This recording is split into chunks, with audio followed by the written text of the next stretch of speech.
आप पीएम के नाम को टारगेट किए बिना गुजरात में चुनाव लड़ पाएंगे? नहीं, क्यों टारगेट करूंगा मैं? वहां पे पंजाब में भी हमने नेगेटिव राजनीति नहीं की, दिल्ली में भी हमने नेगेटिव राजनीति नहीं की। हम गाली गलौज नहीं करते, हम किसी के खिलाफ नहीं बोलते, हम मुद्दों की बात करते हैं, हम देश की बात करते हैं। हमने पंजाब में गए, पंजाब की बात की, दिल्ली का चुनाव लड़ा, हमने दिल्ली की बात की, गुजरात में जाएंगे, गुजरात की बात करेंगे, गुजरात के लोगों की बात करेंगे, गुजरात के लोगों की बात करेंगे, गुजरात के मुद्दों की बात करेंगे। हम नेगेटिव क्यों बोलेंगे किसी के खिलाफ? आपने एक और बात की है, बहुत बार बोला है कि जो बीजेपी का हिंदुत्व है वो टॉक्सिक हिंदुत्व है, कम्युनल है बीजेपी। क्या अरविंद केजरीवाल जब गुजरात जाएंगे, जब हिमाचल जाएंगे, आपके प्राइमरी ऑपोजिशन मान लीजिए भारतीय जनता पार्टी होगी, क्या अरविंद केजरीवाल और आम आदमी पार्टी वो टॉक्सिक हिंदुत्व जो कहती है कि कम्युनल हिंदुत्व है बीजेपी का, उसको काउंटर करेगी? मेरी ना बीजेपी से कोई लड़ाई है, ना मेरी कांग्रेस से लड़ाई है। हिंदुत्व की डेफिनेशन मैंने कई बार बताई है और मैं उसी पे यकीन करता हूं और उस पे पूरा देश यकीन करता है। रामायण और गीता के अंदर जो भी लिखा हुआ है वो हिंदुत्व है। रामायण के अंदर प्रभु श्री राम ने जो शब्द कहे, जो वाणी कही, वो हिंदुत्व है। भगवान राम ने तो आपस में नफरत करनी नहीं सिखाई।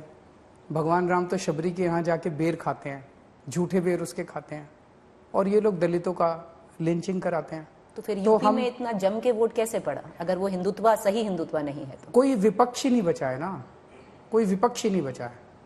जब एक ही पार्टी है और सारे हाथ डाल के बैठे हैं, ऑप्शंस ही नहीं है। क्या आप ऐसा क्यों है कि दिल्ली के अंदर भारतीय जनता पार्टी को पिछली बार 3 सीट मिली और इस बार 8 सीट मिली? जम के मेरे को गालियां दी इन्होंने, आज भी खूब गालियां दी है, मैंने तो जवाब भी नहीं दिया उसका, तो 2 गालियां। इससे मैं एक सवाल और पूछूंगी अरविंद जी, क्या आप वो ऑप्शन बनना चाहते हैं? क्योंकि जो पिछला इंटरव्यू था उसमें मैंने आपसे एक सवाल पूछा था कि नेशनल स्टेज पे श्वेता और मैंने पूछा था अरविंद केजरीवाल अपने आप को कहां देखते हैं, आपने हाथ जोड़ के कहा था कि देखिए मैं बहुत छोटा प्लेयर हूं। तो क्या अब जनता डिसाइड करेगी कि नेशनल प्लेयर पे कांग्रेस होगी, आम आदमी पार्टी होगी, टीएमसी ममता बनर्जी होंगे या मोदी होगी, या आप अभी भी कहेंगे कि आप बहुत छोटे प्लेयर? मैं अभी भी बहुत छोटा हूं, इस देश का एक आम आदमी हूं और इस देश के आम आदमी के जो मुद्दे हैं वही मेरे मुद्दे हैं। इस देश का आम आदमी क्या चाहता है? अपने बच्चों के लिए एक रोजगार मिल जाए, अपने लिए एक रोजगार मिल जाए कि बच्चों का पेट पाल लूं। आज देश के पास रोजगार नहीं है, केवल हमारी पार्टी है जो रोजगार की बात करती है। तो क्या आपकी आज पार्टी कल जो असेंबली के अंदर हमने बजट पेश किया, हमने कहा 5 साल के अंदर 20 लाख रोजगार देंगे। ये चुनावी भाषण नहीं था, असेंबली के अंदर बजट के अंदर स्पेसिफिक स्कीम्स थी कि 20 लाख रोजगार कैसे देंगे। वो मैं क्यों बोल रहा हूं? क्योंकि मैं एक आम आदमी का दर्द समझता हूं यार। लोगों की नौकरियां चली गई हैं, लोगों के घर में खाने को नहीं है। मैं ये समझता हूं कि उसको अपने बच्चों के लिए अच्छी शिक्षा चाहिए, उसको घर में कोई बीमार हो जाए अच्छा स्वास्थ्य चाहिए, ये सब चीजें हम मुहैया करा रहे हैं, ये सब चीजें देंगे।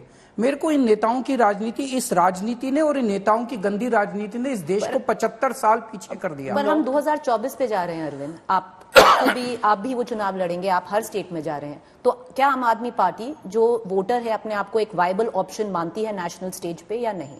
देखिए, जैसा देश के अंदर अब लोग एक बदलाव देख रहे हैं, बदलाव चाहते हैं। 2 स्टेट्स के अंदर एक ईमानदार पार्टी आ चुकी है। मेरे सामने है राष्ट्र को खड़ा करने का। अभी तक हम भी ये सोचते थे जब तक हम राजनीति में नहीं आए थे कि यार ये इतने सालों से खराब है देश, इतने सालों से इन्होंने स्कूल भी खराब है, अस्पताल भी खराब है, ये मुश्किल ही होता होगा बहुत ज्यादा जो ये कर नहीं पा रहे। सारी पार्टियां लगी हुई हैं, कांग्रेस की भी आ चुकी सरकार, बीजेपी की भी आ चुकी। अब हमने आके देखा यार 5 साल में ही हो गया, तो हो तो सकता है इन्होंने जानबूझ के खराब करा, पैसे खाए, लूटा देश को, तो या तो ये सुधर जाए और नहीं तो फिर पूरा देश जो है इनको बदल देगा, इनको सुधार देगा। अच्छा, सवाल तो मेरे सामने देश है, 130 करोड़ लोगों का कोलिशन बनाएंगे। मेरे को ये नेशनल कोलिशन, इन पार्टियों के कोलिशन को में मेरा कोई इंटरेस्ट नहीं है। 130 करोड़ लोगों का कोलिशन बनाएंगे जिसमें सारे देश के डॉक्टर होंगे, इंजीनियर होंगे, किसान होंगे, इंडस्ट्रियलिस्ट होंगे, व्यापारी होंगे, इन सब का कोलिशन बना के देश को आगे बढ़ाएंगे।